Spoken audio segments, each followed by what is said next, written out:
From that rat-choked harbour of 1900, fade forward a century and step onto the same shoreline reborn. Walk circular quay today and feel the pulse of a city born from microscope slides and rat carcasses. Every ferry slicing through that harbour water traces its lineage back to the plague-proof wharves hastily constructed in 1900 when Sydney teetered on collapse. The men who riveted the harbour bridge in 1932 learned their sanitation protocols from the fumigation squads that prowled Darling Harbour during the Great Rat Hunt, burning wharf timbers and lime-washing cobblestones still warm from fallen bodies. Sydney's entire global biosecurity apparatus, those thermal scanners blinking at the airport, the cruise ship inspections that keep pandemic fears at bay, the contact tracing apps that became second nature during COVID, springs from George Thompson's late-night rat autopsies conducted by flickering gaslight in the quarantine station pathology lab, where the acrid stench of formalin mingled with sea spray. Consider the Opera House itself, those precast concrete ribs rising like frozen sails against the eternal harbour wind. Jorn Utsen's iconic forms don't just echo natural wind patterns over Sydney Harbour, they unconsciously mimic the quarantine flags that snapped crisply from anchored steamers offshore in March 1900. Vessels housing terrified passengers rowed to isolation tents on North Head under armed naval escort. The concrete foundations beneath those precast ribs rest literally on plague landfill, lime-ashed soil mixed with incinerated rat carcasses, the disinfected rubble of condemned rocks terraces, and the chalky residue of 103 human bodies hastily buried to halt contagion. This transformation ran deeper than mere infrastructure upgrades or street widenings. The plague acted as brutal demographic editor, culling not just bodies but entire social strata. When Thompson peered through his brass microscope on March 19th and watched Yersinia pestis wriggle into focus under oil immersion lens, he didn't just identify a bacterium riding flea vectors, he catalysed intellectual revolution that shattered colonial Sydney's old guard. Doctors wedded to miasma theory, claiming bad air from Chinese rice shops, found their prescriptions laughed out of council chambers. Councillors blaming immigrant rice vendors faced recall elections.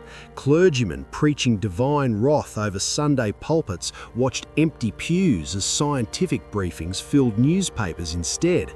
In their place rose a new class, bacteriologists culturing pathogens in petri dishes, urban engineers drawing rat-proof wharf blueprints, public health administrators mapping infection clusters with statistical precision. The Rocks tells this story in surviving brick and vanished mortar. Walk those same cobblestones today where Arthur Paine staggered home to Ferry Lane, clutching inflamed groin, sweat beading on fevered brow as neighbours bolted doors. Hero of Waterloo pub still pours pints where sailors once drank opium-laced gin between rat-catching shifts, their calloused hands stained with vermin blood traded for sixpence bounty. But peer through surviving Victorian archways and see ghost outlines of demolished terraces condemned by Plague Act 1902, whole rows reduced to lime-dusted foundations to halt flea vectors, green bands of 1970s that saved the Rocks from high-rise developers trace activist DNA directly to plague-era squatters who nailed boards across condemned doorways, refusing eviction notices during the Great Rat Hunt, while council steamers deported plague families to quarantine ships. This wasn't mere survival through gritted teeth. Sydney weaponised catastrophe with cold precision. Pyrmont incinerators belching 100,000 rat carcasses daily became model for Australia's industrial-scale waste management systems still operating today. Quarantine camps hastily erected at North Head, canvas tents ringed by barbed wire, patients numbered like convicts, evolved into Manly's beachfront suburbs whose street grids still echo isolation ward layouts, drainage patterns designed to flush contagion seaward. Darling Harbour's emergency widenings, from claustrophobic 12-foot alleys choked with wool carts to arterial boulevards accommodating container ships, became template for Sydney's sprawling suburban grid, now housing 5.5 million souls, commuting daily past plague-era landmarks. Rat-proof wharf pilings became prototype for earthquake-resistant skyscrapers. Lime-washing protocols evolved into national building codes. Bubonic plague didn't merely test Sydney's resilience, it engineered her DNA.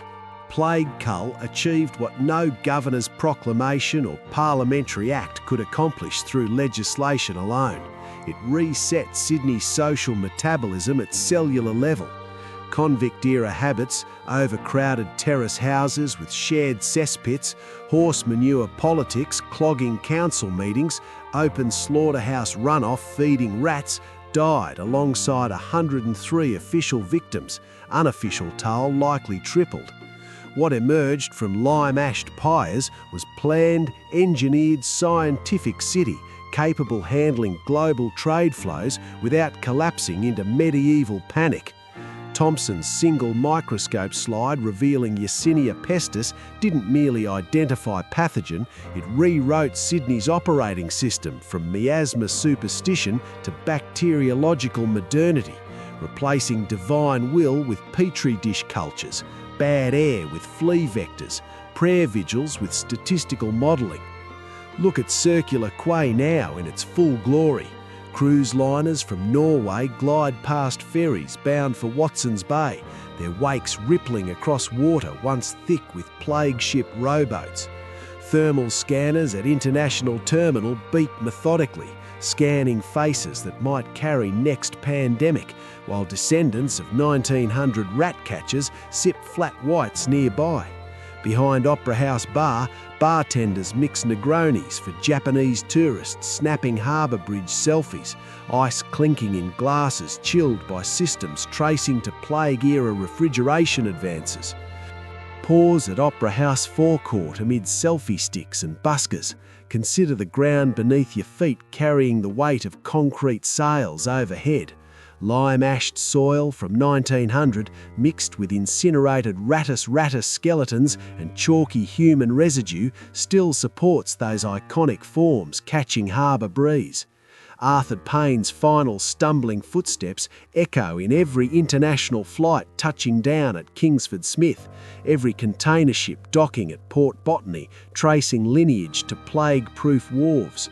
Docker, who collapsed first, clutching swollen lymph nodes on Darling Harbour, purchased your Instagram perfect harbour view with dying breath, his black sputum staining timbers that became foundation for a $200 billion annual trade gateway.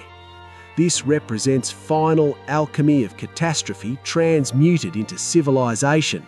Sydney didn't survive plague through blind luck or divine providence, she became it, mastering the transformation of infection into infrastructure, buboes into broad boulevards, rat corpses into richest port city Southern Hemisphere has ever produced. Science didn't merely triumph over superstition through superior moral virtue, it built Opera House atop superstition's mass grave, poured concrete piers over bubonic foundations, engineered a global city from microscope slides stained with colonial blood. Next time you photograph those sails against a fiery sunset, glass of Hunter Valley Semillon catching harbour light, raise a toast to the docker who fell first, clutching groin agony. His swollen lymph nodes purchased your modernity. His plague built your postcard view. His microscope slide revelation coded civilization rising from rat filth. What forgotten catastrophe deserves AI resurrection next? Madrid 1630 yellow fever, Dublin cholera 1832 tenements. Comment your city's plague year below.